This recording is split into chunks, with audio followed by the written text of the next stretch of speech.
Hello, ladies and gentlemen. It is I, RP, Lord Ogre of this mosquito-infested swamp.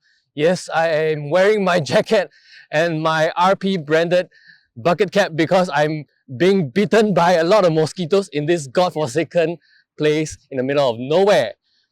Anyway, long story short, I have right below me the Royal Enfield Shotgun 650. Of course, this is from 2024. It was originally supposed to be rolled out in Singapore a long time ago, but you know, a bit of hiccups here and there. A lot of people that had been eyeing the shotgun in the Royal Enfield showroom in Singapore have probably already got them, and now in 2025, I am doing this review primarily just to share with the rest of you who did not keep up with the news with regards to Royal Enfield's lineup. So here we go. Thank you.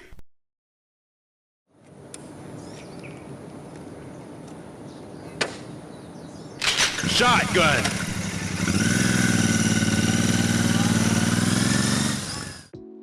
As usual, we will start our review with the performance section.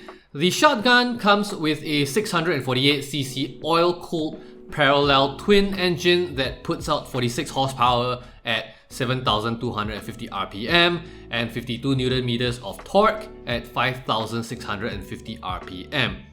The shotgun can certainly haul ass and maintain speed well. I mean, numbers don't lie.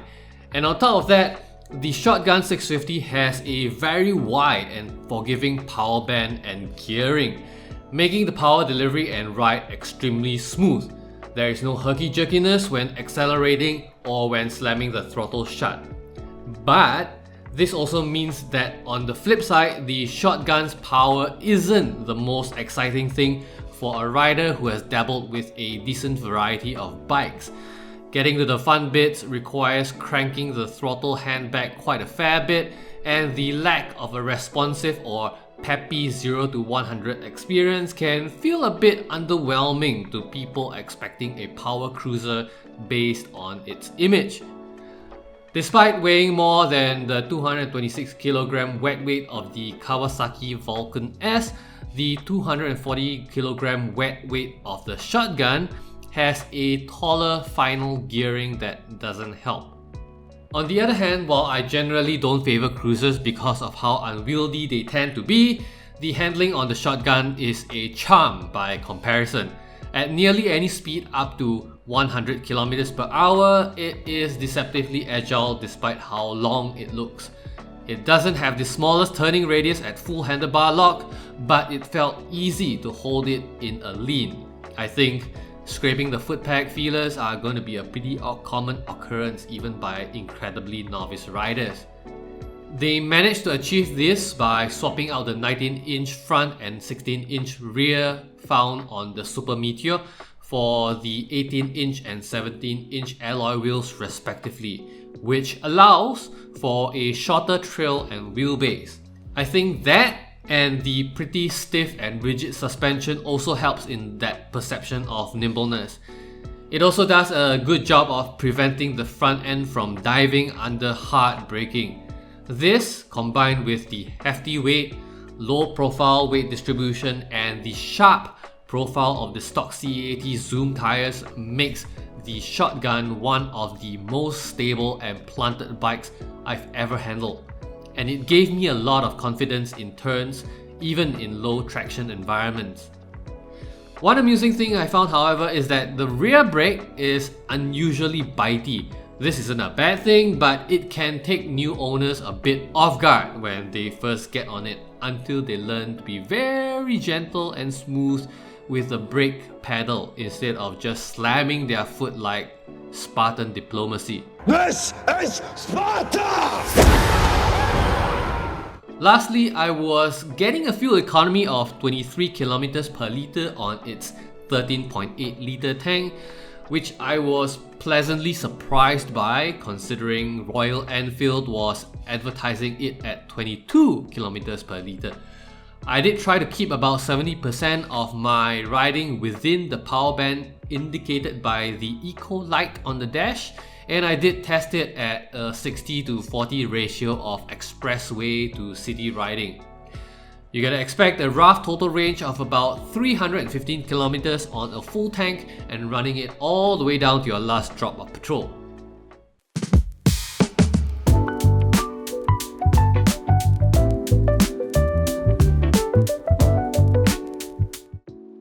The analog digital combination instrument cluster is for all intents and purposes pretty minimalist. It has trip meters and a fuel gauge readout, and that's all you need to know. The analog needle for the speedometer reads kilometers per hour on one side and miles per hour on the other, but it does not include a tachometer. Most cruisers don't have tachos anyway, as they just aren't relevant on bikes with such wide power bands being wielded by people mostly uninterested in performance. But in the place of a tach, they do offer you a spot on the LCD screen that reads Eco whenever you are riding at an RPM that the shotgun thinks is optimal for fuel consumption for any given speed. On the right, the shotgun also comes with Royal Enfield's tripper pod that usually shows the time, but when paired with the RE app, will display turn-by-turn navigation. It does suck your phone's battery to maintain the connection, since it requires your screen to be on at all times while the app is in use. Unlike the tripper dash found on the Himalayan, the tripper pod is just the navigation portion. You can't get a map output with the screen, and it is mounted too low to be of any help in seeing the navigational cues on the go. Other than that, you get mostly standard things like a dedicated hazard light switch and USB charging socket. Otherwise, the electronics package on the shotgun itself is rather feature sparse, hopefully in line with the consumer demographic that would be looking for a classic minimalist inspired cruiser. On another note, the entire subframe holding the pillion seat can be removed and replaced with several steps to net you that bobber look if you so wish. The battery itself isn't hard to get to or remove, only requiring you to pull off the right side panel held by a few bolts. However, the battery leads and housing are tucked away very deep into the bodywork, making the use of certain types of portable jump starters that requires you to have access to both leads impossible.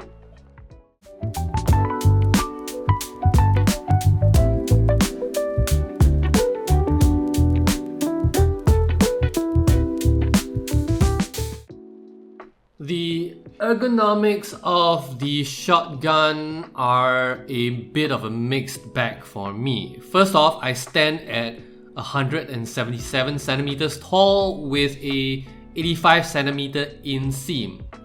Posture for the bottom half is really comfortable for the most part when seated correctly, with a slightly smaller than 90-degree angle band in the knees. The foot controls are angled comfortably to allow operation without any awkward ankle movements, and there was a lot of space on the foot pegs themselves to easily find purchase. However, the handlebars are for the most part far too flat and forward, and exacerbated by the typical cruiser dimensions where the distance between the seat and the headstock tends to be far. Hence, I ended up either properly seated and utilizing the full real estate my butt was supposed to occupy, but having to lock my elbows and lean forward, or maintaining a relaxed hold on the controls but had to deal with a suffocating nutsack.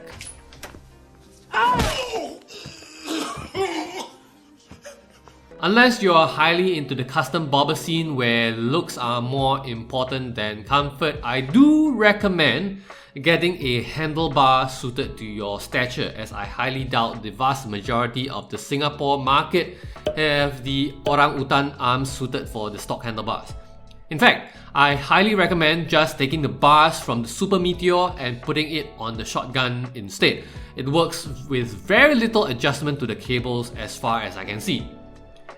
The seat itself is pretty wide and will accommodate most butt sizes. However, it is rather hard and I found it uncomfortable after an hour of continuous riding.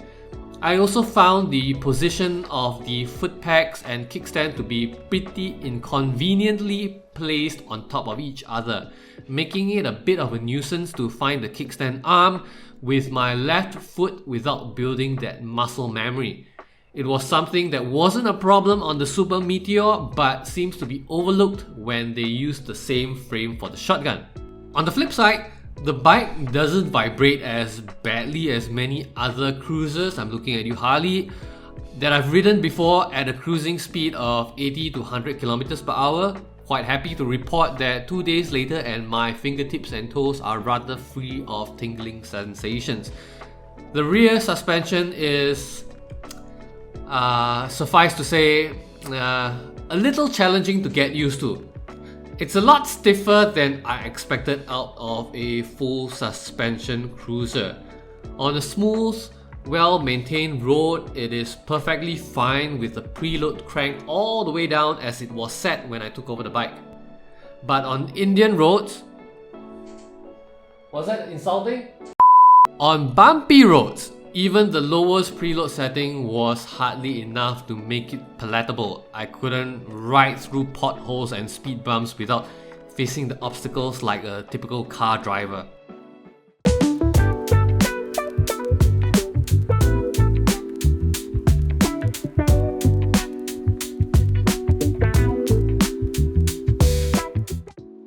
Probably the biggest selling point to me personally is the looks. As I mentioned before, the pillion seat and subframe was designed to be removed, so owners are handed the bobber look right out of the showroom floor. The shape and form is certainly striking. As much as I happen to have not liked the comfort factor, I can't deny the shotgun is aggressive looking. The lines are curved but not overly soft and they remind me of a bodybuilder's flexed arm. I particularly like the partially exposed throttle body that is tastefully housed in a cage, enough to be functionally protected but still easily visible. All the factory colors as well as the common finishing on the frame, tank, headlight and fenders are kept neutral and subdued. The engine, air and fuel intake as well as the radiator are all pretty neatly arranged with a lot of negative space in between. The instrument cluster and tripper port are also kept small and out of the way as much as possible. If minimalism is your aesthetical preference, I think the shotgun is certainly for you compared to the Vulcan S or Rebel 500 for example. While I feel like the welds could certainly be better considering how many welded joints are visible at a glance, the build quality for the hand controls as well as the feel factor of the tank and fenders are solid A's.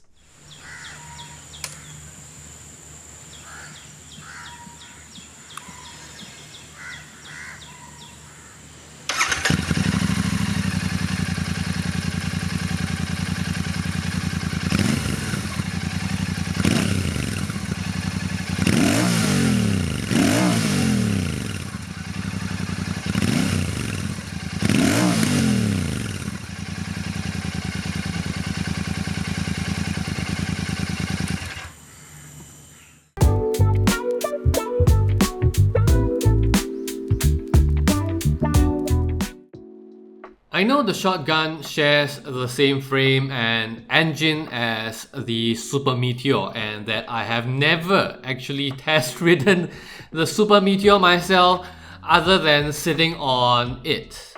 But the geometry on both machines are very different because of the wheel sizes and rake, theoretically making the shotgun feel and ride very differently enough to be of consideration to existing Super Meteor owners. Beyond that, however, I think the Shotgun 650 is uniquely positioned to be a great cruiser option for people who intend to use it for commuting in Singapore. The handling and smooth power delivery alone makes up for the densely populated city streets, and where the low speeds and perfectly manicured road can make the harsh suspension and mellow engine irrelevant of an issue. I also feel it does somewhat live up to its marketing intention to some degree to enable more freedom in terms of individual customization.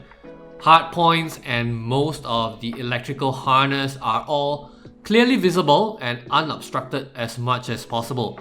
And even if they are covered, a lot of the panels, like the ones covering the rear brake fluid reservoir, are inconsequential and can be easily left off without looking ugly.